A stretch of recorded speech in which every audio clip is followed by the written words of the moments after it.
Tudo bem, a gente tá aqui no Salve, YouTube. Quem viajante, garante que o sejam YouTube vai estar aqui bem-vindos ao amanhã? canal Forte. Ou depois de Quer amanhã? saber como O manter que meu você canal? precisa, cara, Link é do completo no link na básico pra descrição. você ser um cara, um ser pensante. O Clóvis fala muito isso. Você precisa melhorar a tua qualidade de pensamento. Você precisa melhorar a qualidade de tomada de decisão. Você precisa gerir tuas emoções pra você ser uma pessoa que minimamente não vive em conflito o tempo inteiro consigo mesma, pra você ficar brigando, sabe, com as tuas próprias emoções, igual muita gente fica. Você precisa entender você mesmo pra você parar de ficar procrastinando, e a procrastinação vive igual um parasita dentro de você, tipo um inquilino ao contrário que fica cobrando de você em vez de te pagar. Você precisa aprender a lidar com a falta de foco que hoje parece que as pessoas aceitam como se fosse normal. O cara não consegue ficar 10 minutos lendo um livro. Você tem que começar a ficar indignado pelo fato de que nunca te ensinaram, por exemplo, a você achar errado. A tua memória hoje tá completamente bizarra. Você levanta pra ir na cozinha e aí você esquece o que você foi fazer. E aí volta pra tentar. E o cara de 30 anos de idade assim, velho. Eu sou esse cara. Tá errado, cara. Mas eu acho que é uma coisa. É, pode ser. É bem provável, inclusive. Então, assim, o que eu quero dizer é... Cara, é ensinar um ciclo de Krebs, velho. Eu fico pistola com isso. Fica puto, cara. Eu fico puto. Vou falar palavrão aqui, porque, pô, eu não Você sou de sofreu no falar colégio, palavrão. cara? Cara, não. Não, eu sofri. Eu sofri, sabe como? Eu sofri, assim, eu cresci no Guarujá, né? E...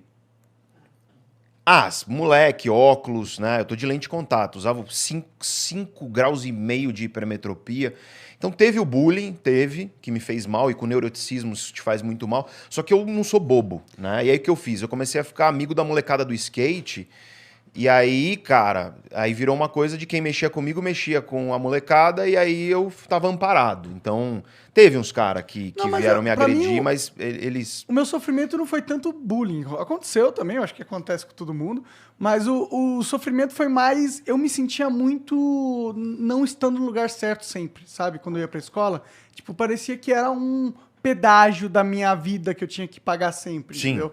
Não era nunca foi pra mim uma experiência satisfatória. Tipo, caralho, estou indo pra escola, que legal. Eu não pensava assim, era tipo, Mas- puta merda, eu tenho que ir pra escola. Eu não vejo um grande problema nisso, tá, Monark? Porque, assim, Eu vejo, grande cara. parte da vida é você saber lidar com as dificuldades e emoções negativas para você se tornar maduro ao ponto de não achar que tudo no mundo tem que ser gostoso. E um grande problema que a gente tem hoje, você deve concordar comigo, porque o próprio Jordan Peterson fala muito isso, é que as pessoas... Minha mãe falava isso para mim, ô Igor, ela falava assim... Minha mãe era professora de escola pública no Guarujá, tá? E é triste dizer isso, mas escola violenta. Porque tem. Você é do Rio, eu sei e você não é do Rio, Ipanema, Não, Leblon, né? Então você sabe que existe isso, é uma minoria ali que tem de aluno que é delinquente, é do crime, não sei o que mais. E minha mãe, por exemplo, como professora pública, ela sempre é uma professora séria. E, cara, ser professor sério numa escola violenta te traz problemas. Então, às vezes, minha mãe dava aula de manhã até 11 horas da noite, magistério, não sei o que mais. Ela chegava lá no estacionamento e o carrinho dela, que ela pagou em 60 prestações, estava depredado. Os vidros quebrados, pneu rasgado, ela tinha que arrumar um borracheiro no Guarujá, meia-noite, 1988, entendeu? Então, assim, a realidade é uma realidade que traz uma certa dureza que eu vi desde o começo, do tipo, cara, ser professor é difícil. E eu ouvi isso o tempo inteiro, cara. Tipo, vai morrer de fome, vai isso e aquilo. E é difícil a realidade de um professor no Brasil, especialmente um professor que está no fundamental, está no médio, né? O professor universitário como eu, é uma vida comparada ao médio, comparada ao fundamental, muito mais difícil. Mas minha mãe dizia uma coisa, e o meu ponto é esse, conectando com aquilo que eu falei, que ela falava, e criança, imagina, para um jovem ouvir isso, você odeia. Ela falava assim, o mundo não te deve nada. Essas são as palavras dela. O mundo não nos deve nada. Ainda vou escrever um livro com esse nome, o mundo não nos deve nada. Porque eu acho que a gente vive hoje num mundo onde... A gente estava falando um pouco disso aqui antes. Parece que não, mas a gente estava. Que a gente estava falando o quanto que a pessoa vê isso aqui, só está lá, com o celular na mão. Aí ela está muito facilmente consumindo esse conteúdo. É muito fácil. Você liga o seu celular, tá lá, De cara. graça. Tá lá. É de graça, aparentemente. Não é, né? Mas aparentemente é de graça. Parece que é a coisa mais fácil. Porque o mundo hoje, ele meio que esconde com uma cortina os processos, as dores, os problemas, as engrenagens que fazem com que essa tua facilidade seja possível. Porque aí você cria... É que Aí você cria engajamento, porque a pessoa assiste, porque é fácil de assistir e tudo mais. Porque Sim. antigamente, não sei se você lembra, porque é um pouco mais jovem, mas você lembra. Você ia alugar um filme na locadora. Você chegava lá na locadora, uma locadora de bairro, porque em Santos, Blockbuster foi chegar, não tinha, entendeu? Guarujá, muito menos. Blockbuster é Guarujá, eu fui na burguês, inauguração pô. do McDonald's, cara. Porra. Pô, eu fui na inauguração do Blockbuster McDonald's. é de Playboy, porra. Então, aí você vai na locadora de bairro. Aí você chega lá e tem, tipo, o cara compra 2 fitas do lançamento, que eram umas fitas VHS. Aí você quer, o Vingadores, da época, o Avengers da época, quero reservar. Aí você reservava com o cara e você tinha que ir lá buscar. Aí demorava, às vezes você demorava 3, 4 semanas pra você conseguir alugar. Alugou, leva pra casa, terminou de assistir, você tinha que rebobinar, senão você pagava multa.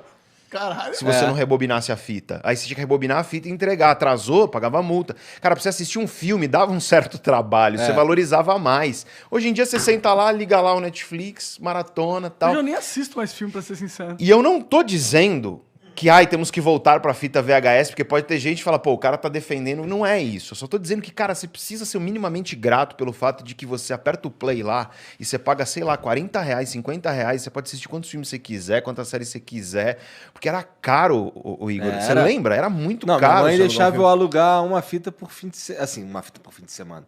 Eu só podia alugar nos fins de semana e, sei lá, uma vez por mês, isso com sorte. Aí. Era assim.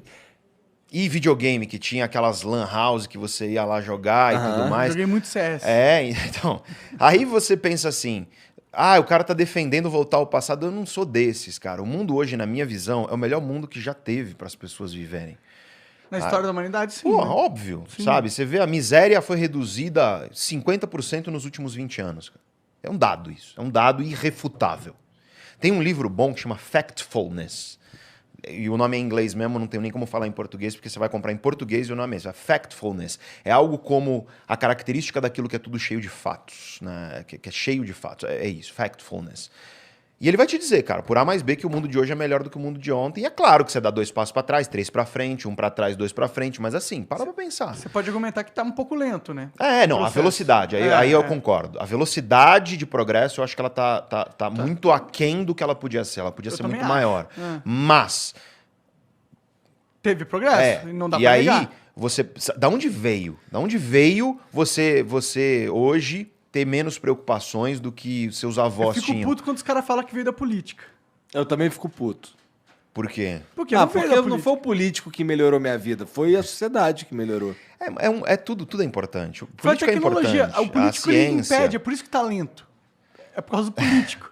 Cara, mas política, na verdade, é tudo, né? Tudo, Ih, tudo olha lá, é o cara política. quer virar candidato. Não é. Nunca.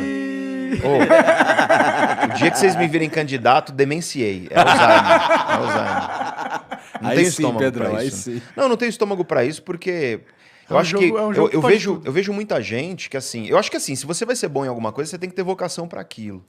Então o cara tem que estudar política, ele tem que entender da coisa e tal, e não é minha especialidade. Muita gente fala, pô, se candidata que o país vai melhorar. Cara, eu sou um professor, eu estudo cérebro, mente, Talvez você comportamento. já esteja fazendo o melhor que você Né? pode pelo país, né? Já tá Exato. fazendo a sua parte pela sociedade. Que é o que eu faço e o que eu sei que eu sou Ensinando bom as em pessoas a fazer lidar e que com eu as emoções gosto. negativas, Então com eu acho que o cara que tem que ser eleito, aí você elege a celebridade. Tá aí o problema, cara, porque você não tem que eleger celebridade, você tem que eleger alguém que é bom naquilo que vai executar. É isso, o cara tem que ser bom naquilo que ele está se propondo a fazer. Eu não tô falando só de política, não, tô falando de qualquer É coisa. que não existe formação desses caras, né? Tipo, pra ser você bom na política hoje, você tem que ser bom em roubar. Não é bem assim, não é bem assim. Tipo, é um pouco assim, né? Que, tipo, Você tem ciência política, você tem ciência que estuda isso eu sei, minimamente. mas quem que tá no controle dessa ciência política? São os ricaços. E o que eles Cara. fazem com isso? Eles compram políticos. E com esses políticos eles fazem a... Mas aí, tá vendo? Não é minha especialidade, né? Eu vou falar achismos aqui. E aí eu acho que tem uma coisa como professor, e eu tenho essa responsabilidade, que é assim... Cara, eu tenho opinião como cidadão. É óbvio que eu tenho. Todo mundo tem. Se a gente for tomar uma cerveja no bar, eu vou te falar minha opinião como cidadão. Traz uma Mas cerveja aqui, aí. eu tô falando para dezenas, centenas de milhares de pessoas. Cara, eu tenho que ter uma responsabilidade como professor, que é assim... Até onde o meu conhecimento vai, até onde ele não vai. Te Sim, dou um mas- exemplo. Explodiu a pandemia. E aí, quando explodiu a pandemia, me liga. Rádio e jornal e TV e não sei o quê. Pô, vem aqui falar. Obrigado, Rose. Obrigado, cara. Vem aqui falar da pandemia. Eu virei pros caras e falei, cara, eu não sou virologista, eu não sou epidemiologista. Sim. Por que você tá me chamando para falar? Ah, porque você se comunica bem. Ah, foda-se. E daí? Sim. Eu não vou ter o senso de responsabilidade de dizer que eu tenho um limite do que eu sei e do que eu não sei? Sim. Aí você fala, Pedro, o que você acha que tem que ser a política do Brasil? Eu te dou minha opinião de bar, só que eu não sou um professor disso. Claro. E eu tô aqui como professor, Pedro Calabres. Eu tenho que ter uma mínima responsabilidade de virar e falar, ó, até aqui eu sei, até aqui eu não sei. E é que o papel de vocês é entrevistar, é comunicar, e eu entendo isso. Mas o meu papel como professor tem que ser de delinear um limite de, ó, até aqui eu sei, até a partir daqui eu não sei. Por quê? Porque eu vejo muito isso. Eu vejo muita gente que não entende de coisas, e eu não estou falando só de política, eu não estou falando só dessas coisas, estou falando de tudo. E a pessoa se põe a falar disso, e ela se põe num patamar de autoridade, e às vezes ela tem, porque ela tem milhões de seguidores, e aí, cara, isso destrói a vida de pessoas. Claro.